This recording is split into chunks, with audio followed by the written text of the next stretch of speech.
안녕하세요. 나합격 종자기능사의 꽃쌤입니다. 파트 2 작물 6종 챕터 4의 생식세포 형성에서 화기 구조에 대해서 공부해 보도록 할게요. 화기, 이 화자가 꽃화자인지는 아시겠죠? 꽃화. 그럼 기자는 뭘까요? 기다릴 자, 기약할 자, 기약할 자래, 기약할 기라고 합니다. 그래서 꽃이 펴있는 기간, 꽃이 펴있는 시기의 구조에 대해서 같이 보실 거예요. 꽃이 피어 있는 시기의 구조. 자, 꽃의 구조를요, 우리가 파트 1에서 종자에서 좀 보셨어요. 자웅동주, 자웅이주. 자, 자웅동주는 자웅, 암술수들이 동주, 동, 같은 꽃단에 있는 겁니다. 그래서 여기 보시면 자웅동주, 여기서부터 여기까지예요. 네, 이렇게 자웅동주, 양성화. 같은 식물체 안에, 특히 같은 꽃 안에 있는 게 양성화, 이렇게 표시해 주세요.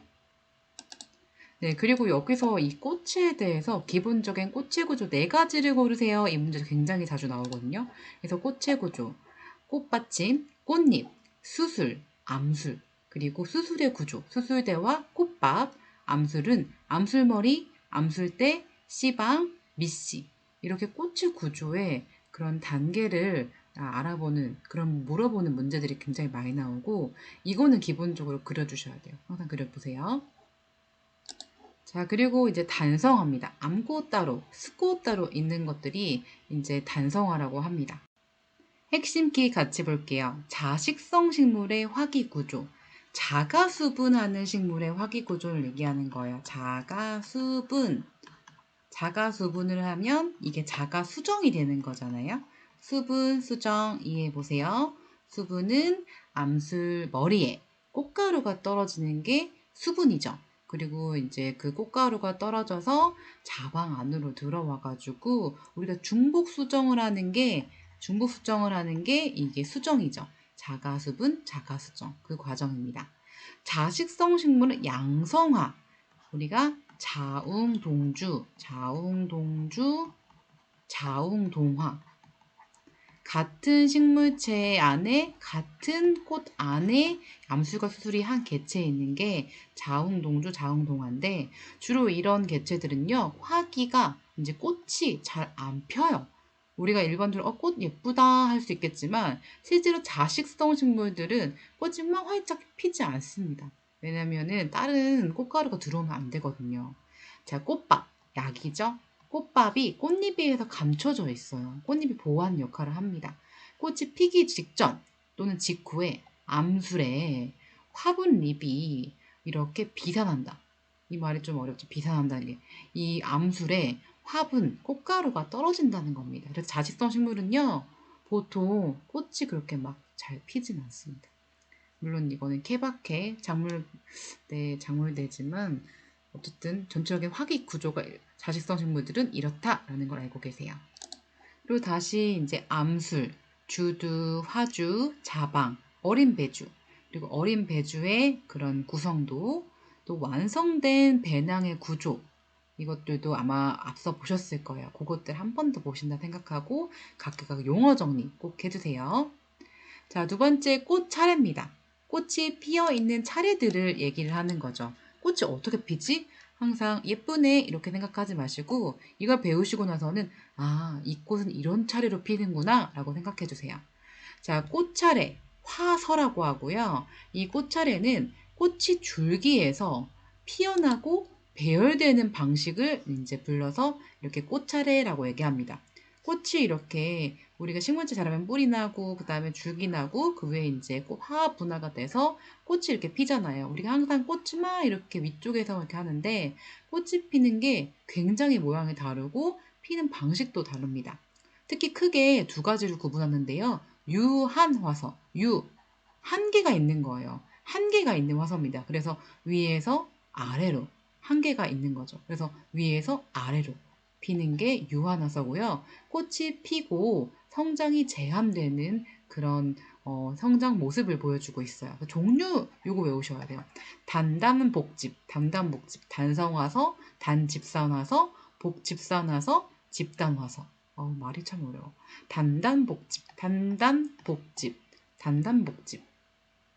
자, 무한화서는요, 무한도전 생각하시면 아래에서 위로 자기의 꿈과 실천을 위해서 아주 무궁무진하게 생각할 수 있겠죠? 위로 축축축 생각하신다고 이해하셔서 꽃이 피고 성장이 계속되는 거예요. 꽃이 자꾸자꾸 피는 거죠. 그래서 무한화서 종류가 더 많습니다. 총상화서, 원추화서, 수상화서, 유희화서, 육수화서, 삼방화서, 산영화서, 두산화서, 취산화서. 진짜 많죠.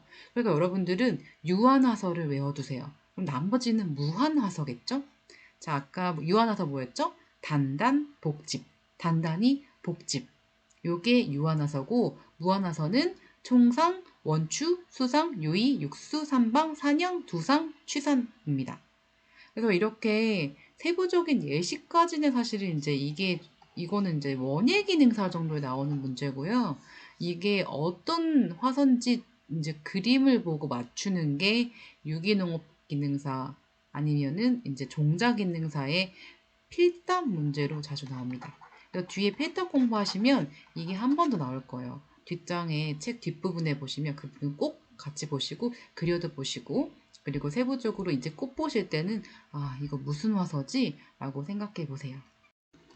세 번째, 자가수정 및 타가수정. 자, 먼저 자가수정 작물부터 보고 갈게요. 같은 꽃 안에, 우리 양성화를 얘기하겠죠? 같은 꽃 안에 꽃가루가 암술머리에 옮겨 붙어까지가 뭐죠? 수분이죠? 그 다음에 수정이 일어나는 게 자가수정 작물입니다. 그래서 자가수정 작물은요, 대부분 양성화고요, 자웅동숙, 숙기가 같다는 거죠. 아니면 유사한 거죠. 아니면 꽃가루가 조금 더 빨리 이제 준비를 하는 거죠. 자실성 작물의 화기 구조는 화기가 잘 열리지 않고 화기가 열리기 전에 화분, 꽃가루가 터집니다. 화기가 열린 후에는 주두의 모양, 위치가 자가수정에 적합한 구조이기 때문에 타가수정이 일어나기가 좀 어려워요. 자, 자가수정 작물 종류 외워두세요. 토마토, 가지, 상추, 완두, 코스모스, 채송화, 벼, 보리, 밀, 콩. 이렇게 종류들 자주 나오니까 이거는 자주자주 보면서 외워주셔야 돼요. 자, 핵심 키 볼게요. 자식계통의 계량 목표. 자가수분을 계속하면 전체적으로 유전자적인 특징이 동형접합제가 많아요. 동형접합제를 자가수분시켜 계통을 모든 개체가 동형접합제가이며 개체가 변이가 없고 균일합니다. 자식계통 간 교잡 육종에서는 그 계통의 조합 능력을 거쳐서 우량한 교배 조합을 선정하셔야 돼요. 조합 능력, 교배 능력이 높아야 자식 계통이 개량됩니다. 이 말 진짜 어려우시죠? 뒤에 6종 한번 배우시고 그때 한번 여기 다시 보세요. 그러면 좀 이해하실 수 있습니다. 타가수정 작물입니다. 수꽃 안에 있는 꽃가루가요. 암꽃 안에 있는 암술머리에 옮겨붙어 수정이 일어나는 것을 얘기합니다. 한 꽃 안에서 일어나는 게 아니에요. 다른 수꽃 안에서 또 다른 암꽃 안에 있는 암술머리에 옮겨붙어서 수분 수정이 일어나는 게 타가수정 작물이에요. 타실성 작물은요. 다른 개체의 꽃가루에서만 수정하는 과정인 거죠. 자가수분 과정 아니고 그 외의 것들은 다 타가수정입니다. 또 이렇게 종류가 있고요. 타가수분을 하기 때문에 이형접합체예요. 유전자적인 특징들이요. 자, 타실성 작물의 육종적인 특징들은 근교약세요. 자기 스스로 자가수분하거나 자식을 했을 경우에는 근친교배이기 때문에 전체적으로 작물체 생산량과 생육이 떨어져요. 그래서 이 근교약세가 되는 원인이 이형접합제, 달라야 되는 다양한 접합제의 특징을 갖고 있어야 되는데 이게 자기끼리 계속 교배를 하면 동형접합제가 될 확률이 높겠죠. 그랬을 때 이형접합제에 열성적인 유전자가 이제 분리가 되고 열성이 이제 모여지기 때문에 이게 근교 약세의 원인이라고 합니다. 잡종 강세도요. 이게 이제 타시성으로 굉장히 큰 특징인데 앞으로 요걸 더 많이 보실 텐데요. 타시성 작물의 약세화한 작물체 또는 빈약한 작물체끼리 교배하면 그 교배한 F1, 이 F1이 양층보다 왕성한 생육을 가진 게 잡종 강세예요. 헤테로시스, 잡종 강세 앞으로 계속 배우실 거예요. 이 자식성 식물에서보다 타식성 식물에서 이 잡종 강세 현상이 굉장히 많이 일어납니다. 자, 자식성과 타식성 비교 한번 해볼게요. 자식성 작물은 자기 스스로 계속 교배를 하니까 호모, 유전자가 이제 균일합니다. 헤테로 이제 타식성 작물을 헤테로 이렇게 많이 불러요. 접합형, 헤테로 접합형. 자식성 작물의 일개체 배우자 유전자형은 전부 같고요. 타식성은 전부 다르죠. 여러 가지가 교배됐다고 생각하세요. 그리고 일개체 후대는 자식성 작물은 균일하고 타식성 작물은 잡다하고 자가 불화합성. 자기 스스로 교배했을 때 불화합이 있느냐? 자식성은 당연히 없겠죠. 그렇기 때문에 자가수분하는 거예요. 타식성 작물은 자기 스스로 교배했을 때 자가 불합성이 나타나기 때문에 타가 수정을 해주는 거죠. 자식약세는 자식성 작물은 없고 타식성 작물은 일반적으로 나타나고요. 유전적 특징도 동형접합제 AABB, 라지 AABB죠. 타식성 작물은 이형접합제 라지 A, 스몰 a, 라지 B, 스몰 b 이렇게 나타납니다. 그래서 이 둘 중에 뭐가 좋아요? 이런 건 없어요. 자식성 작물은 자식성대로 특징이 나타나는 거고 타식성 작물은 타식성대로 나타나는 거죠. 자, 근데 앞으로 이 타식성 작물을 생각해서 F1 종자를 생성하는 세 가지 방법에 대해서 배우실 거예요. 자, 우리가 F1 종자를 채종할 때 크게 세 가지 방법을 이용해서 채종을 하거든요. 우리가 선택한 두 가지 A, B 종자가 있습니다. 두 개가 굉장히 우수한 유전적인 특징을 갖고 있어요. 그럼 두 가지를 곱했을 때 새로운 F1 종자가 나왔는데 이게 굉장히 우수한 거예요. 잡종 강세 육종을 일으키는 아주 우수한 거예요. 근데 이걸 어떻게 하면 잘 생성할 수 있을까? 방법이 세 가지가 있습니다. 인공교배, 그다음에 두 번째는 웅성불임성, 웅성을 불임시켜서 우리가 종자를 생성시키는 거예요. 좀 말이 안 되는데 어떻게 웅성을 불이면 생성되지? 고민이 되실 거예요. 세 번째는 자가불합성. 자, 우리 F1을 생성시킬 때 효율적인 종자 생성 방법 세 가지. 요 인공급의 웅성불임성, 자가불합성. 요거에 대해서는 그 다음 시간에 같이 배워볼게요.